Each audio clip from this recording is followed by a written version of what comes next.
Gap down के बाद बाजार में हल्की रिकवरी, निफ्टी करीब 60 पॉइंट की गिरावट के साथ 24,600 के करीब। बैंक निफ्टी भी करीब 200 पॉइंट नीचे। मिड कैप और स्मॉल कैप फ्लैट कारोबार। उधर इंडिया विक्स 2% ऊपर। आईटी शेयरों में आज तूफानी तेजी, 1.5% से ज्यादा चढ़ा इंडेक्स। करीब 1.5% की तेजी के साथ निफ्टी के टॉप गेनर्स में शामिल टीसीएस और टेक महिंद्रा, साथ ही परसिस्टेंट, एलटीएम और एम्फेसिस में भी अच्छी रिकवरी। आईटी के बाद ऑटो स्पेस में जोश, निफ्टी ऑटो इंडेक्स करीब 1% मजबूत। नोमुरा की बुलिश रिपोर्ट से 6% चढ़कर वायदा का टॉप गेनर बना संवर्धन मदरसन। साथ ही रियल्टी और एफएमसीजी में भी रौनक, लेकिन फाइनेंशियल शेयरों पर प्रेशर। बजाज फाइनेंस और फिनसर्व निफ्टी के टॉप लूजर्स में। बिग स्टॉक्स और चार्ट जीपीटी पड़े सटीक। अच्छी कमेंट्री के बाद भागा ब्रिटानिया, करीब 4% उछलकर बना आज का हीरो। वही शानदार नतीजों से हीरो मोटो में 3% की तेजी। साथ ही एलआईसी चला, लेकिन रिजल्ट के बाद क्रॉम्पटन में बड़ा एक्सीडेंट, 6% टूटकर वायदा का टॉप लूजर। अपोलो टायर भी कमजोर। उधर चार्ट जीपीटी, इंडियन बैंक मजबूत। पहली तिमाही में अच्छे नतीजों से सीमेंस एनर्जी में जोश, शेयर में करीब 11% का उछाल। साथ ही वेरॉक इंजीनियरिंग में भी 10% की तेजी, लेकिन खराब नतीजों के बाद टूटा सूला विनियार्ड, शेयर करीब 5% नीचे।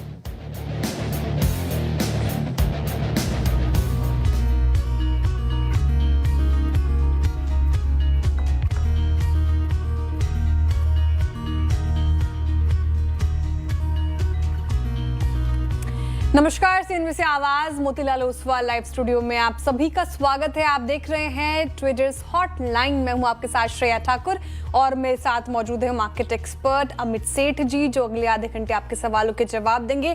साथ ही बताएंगे किस बाजार में करना क्या है।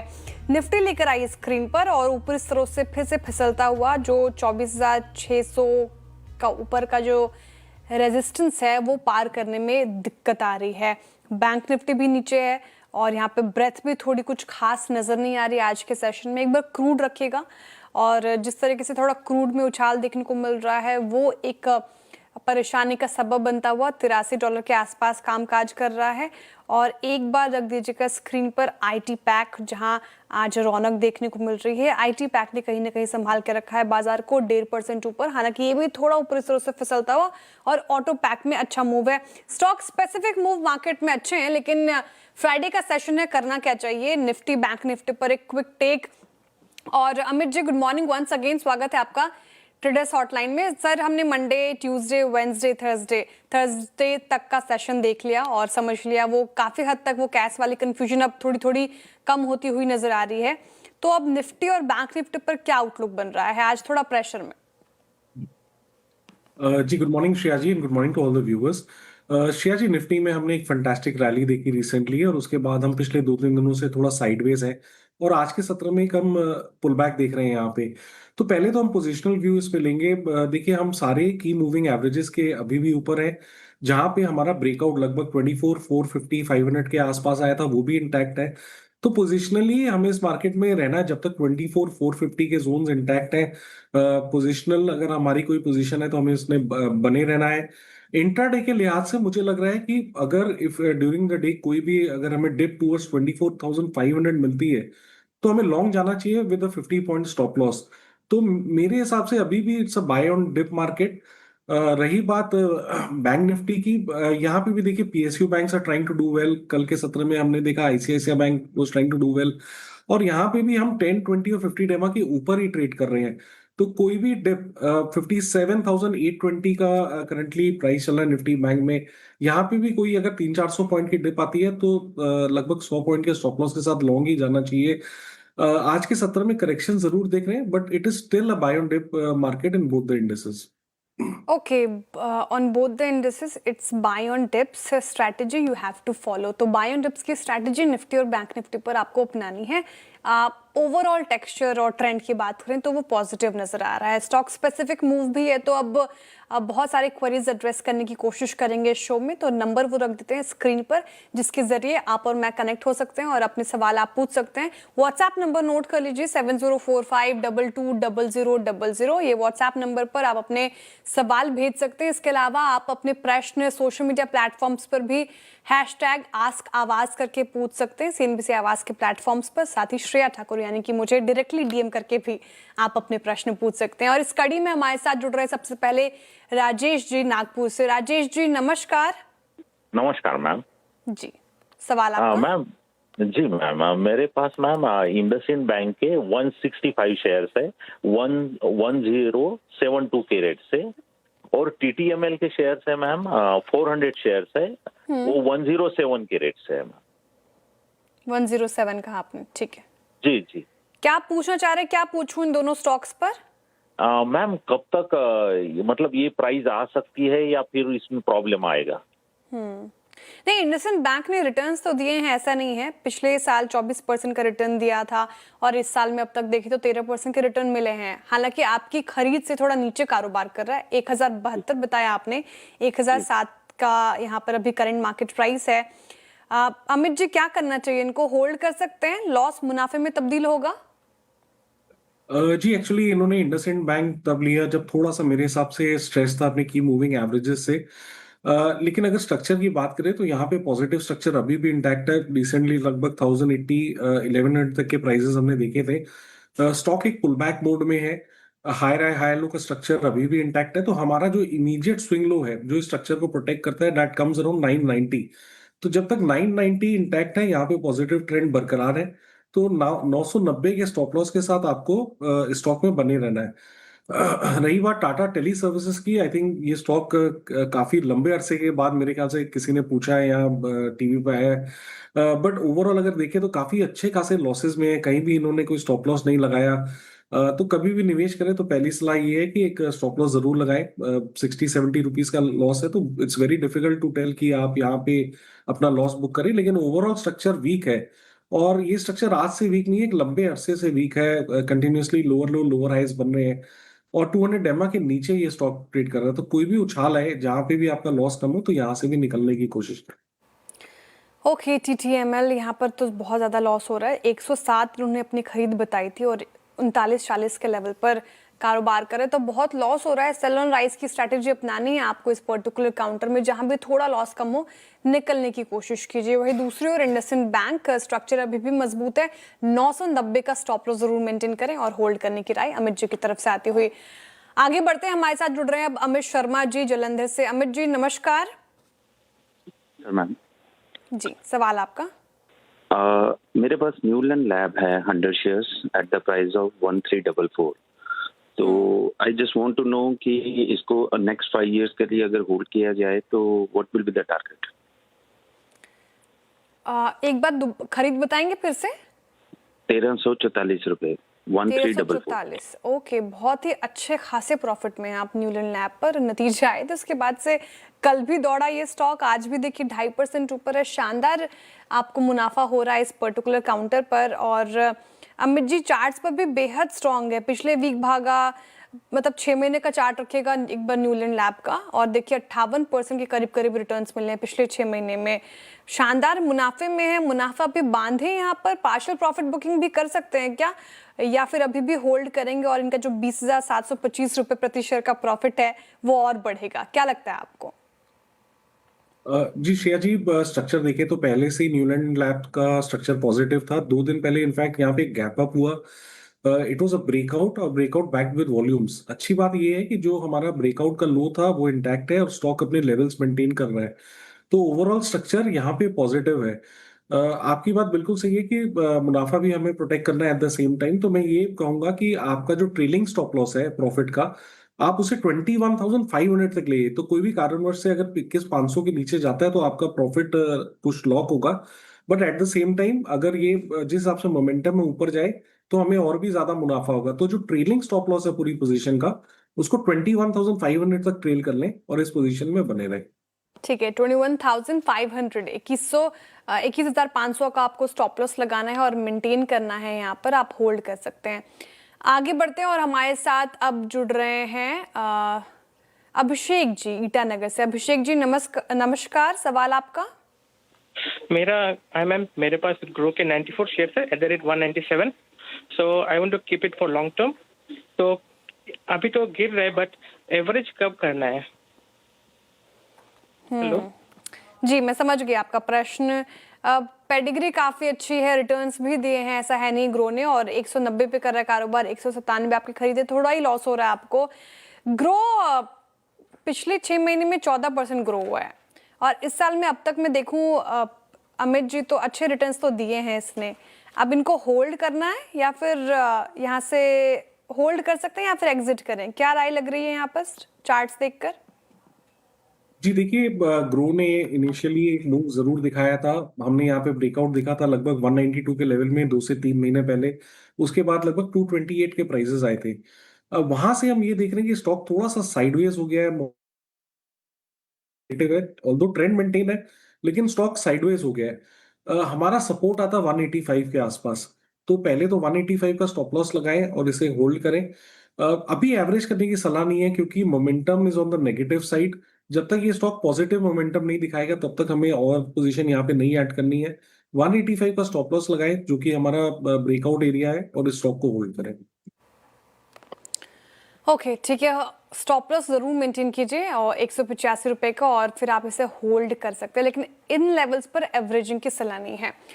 आगे बढ़ते हैं और ब्लू स्टार के मैनेजमेंट से बातचीत करते हैं। नतीजे कल आए और नतीजे मार्केट आवर्स में आए थे। स्टॉक पे काफी प्रेशर था और आज भी देखिए लगभग 3% डाउन है। Q1 में कंपनी की रेवेन्यू में 13% का जंप आया, लेकिन मुनाफा और एबिटा मार्जिन पर दबाव रहा। नतीजे और अनुमान से काफी कमजोर रहे। नतीजों और ग्रोथ आउटलुक पर अब बात करने के लिए हमारे साथ जुड़ रहे हैं ब्लू स्टार के एमडी बी त्यागराजन जी। त्यागराजन जी नमस्कार, सीएनबीसी आवाज को अपना वक्त देने के लिए बहुत शुक्रिया। श्रेया बात कर रही हूँ, गुड मॉर्निंग टू यू। सबसे पहला प्रश्न तो यही सर, ठीक ठाक रेवेन्यू बढ़ा लेकिन मुनाफे में वो तब्दील नहीं हो पाया, कारण क्या समझते हैं आप? Good morning, Shreya. It's a pleasure interacting with you.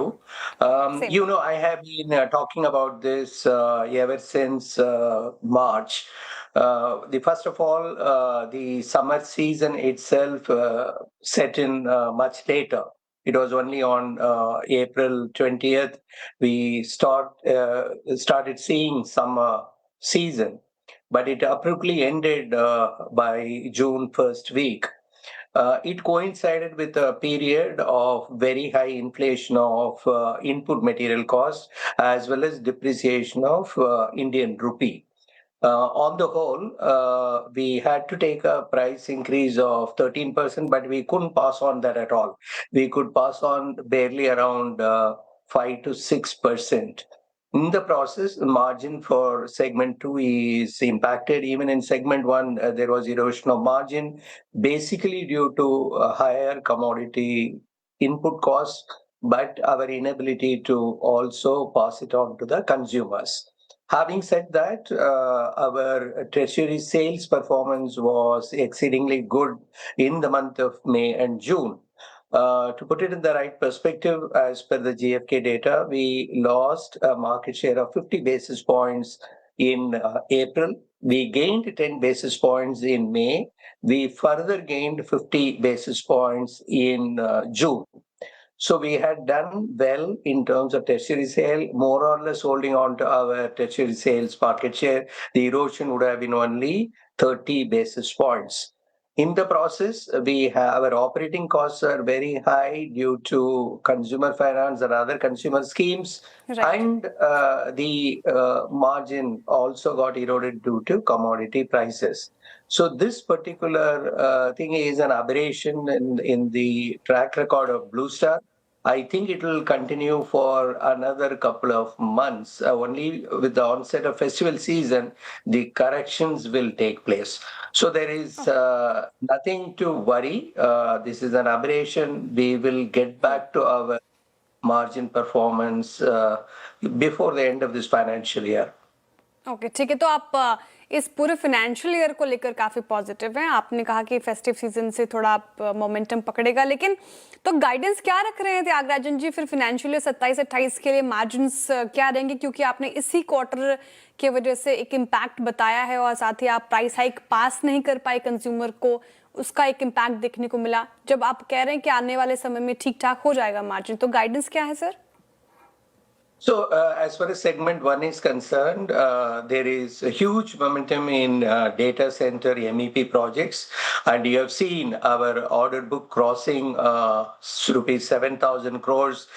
We already have more than 1,500 crores of orders booked for data center. We will be closing the year with an order inflow of more than 3,000 crores in data center. So, data center projects and the manufacturing industrial sector is driving the growth. There, the margin outlook continues to be between 6.5 and 7%. There is no problem. In case of the unitary cooling products, I just mentioned to someone else that it is like a 4-match series. The first match is lost. There are 3 more matches, which means there are 3 more quarters. And I think the revival will happen in Q2 itself, but it may not reflect in an improvement of substantial nature in Q2. It will improve over Q1. And Q3 should be a further revival. Q4 will be further revival. A lot of actions are being taken on that front. And I also think that the market operating prices also will go up. My guidance is I have visibility today for sure. FY27 margins for segment 2 will exceed 6.5%.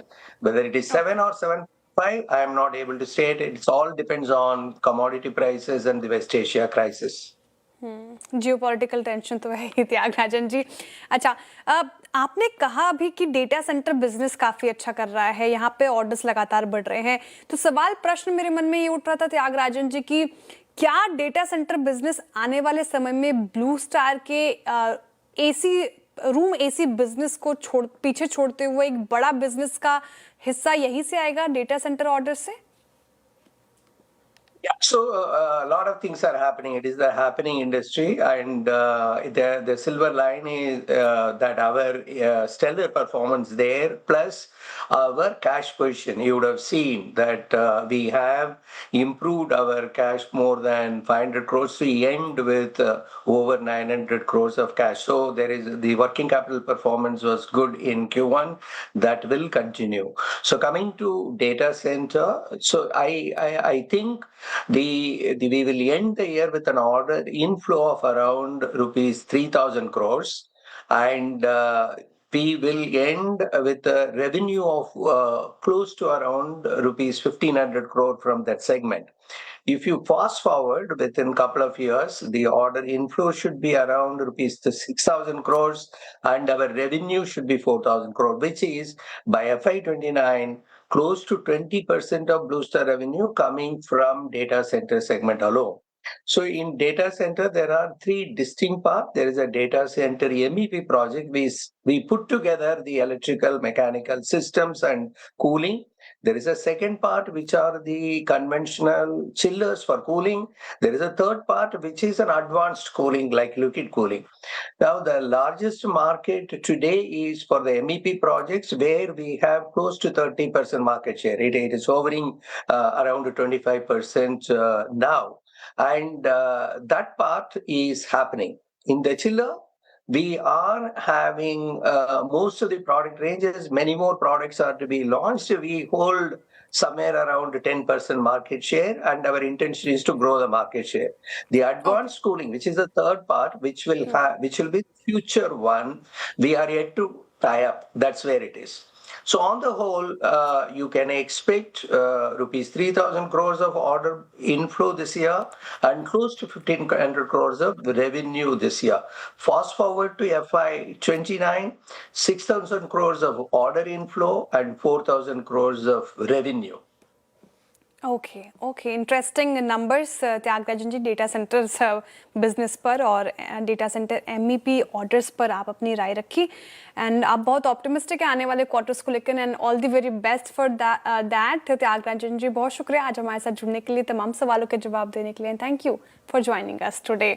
चलिए आगे बढ़ते हैं और blue star का एक बार counter रख दीजिएगा screen पर प्रेशर में, क्योंकि मार्जिन्स काफ़ी घटे और ख़राब रहा ये क्वार्टर, लेकिन आने वाले क्वार्टर शायद ठीक ठाक होंगे ब्लू स्टार को लेकर। चलिए वक्त थोड़ा एक छोटे से ब्रेक का, ब्रेक के बाद जल्द लौटते हैं। आप बने रहिए सिंह से आवाज़ के साथ।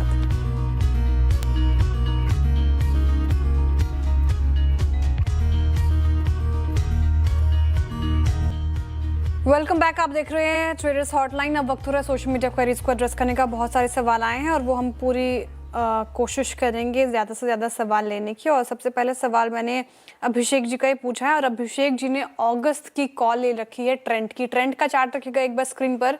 और इन्होंने अमित जी 3300 की कॉल ले रखी है 55 पे, तो बहुत ही दूर नज़र आ रहा है क्योंकि स्टॉक प्रेशर में, क्या किया जाए? जी एग्जिट करने की सलाह है। ऑल्दो स्टॉक 10 and 20 डेमा के ऊपर ही है, बट आप पिछले 2 दिनों का प्राइस एक्शन देखें तो कल भी हायर लेवल्स में रिजेक्शन हुआ था। स्टॉक ने लगभग 3250 के लेवल्स दिखाए थे और आज भी 2.5% डाउन है। तो मेरे हिसाब से एग्जिट करना चाहिए। एग्जिट कीजिए, काफ़ी दूर नज़र आ रहा है टारगेट और यहाँ पर प्रेशर है स्टॉक में। दूसरा सवाल सुमानता बैनर्जी का मैंने लिया है, एसबीआई पे पूछ रहे हैं, स्टेट बैंक ऑफ इंडिया।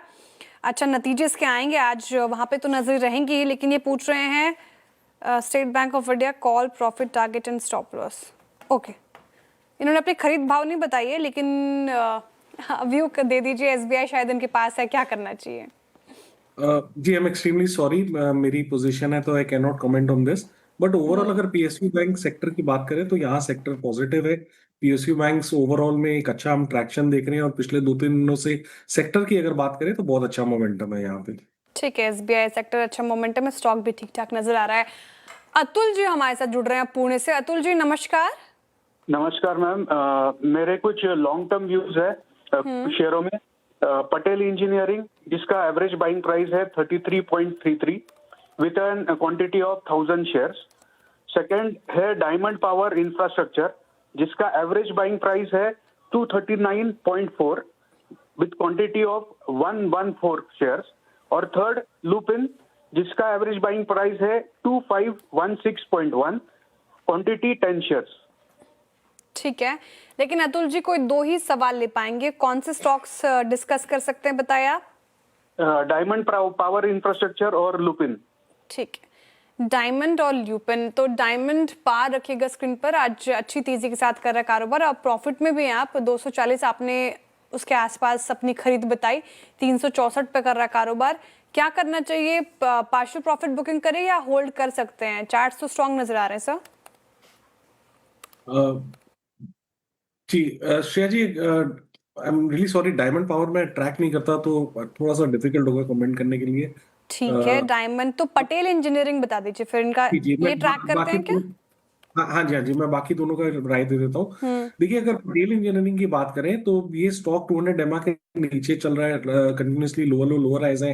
थोड़ा सा इसने रिकवरी जरूर दिखाई है 27 के लेवल से, बट पॉजिटिव मोमेंटम तभी आएगा जब ये स्टॉक 31 रुपीज के ऊपर जाएगा जहां पे हमारा 200 डेमा है। तो इन द मीन वाइल 27 रुपए का स्टॉप लॉस लगाए और आप होल्ड करें इसे।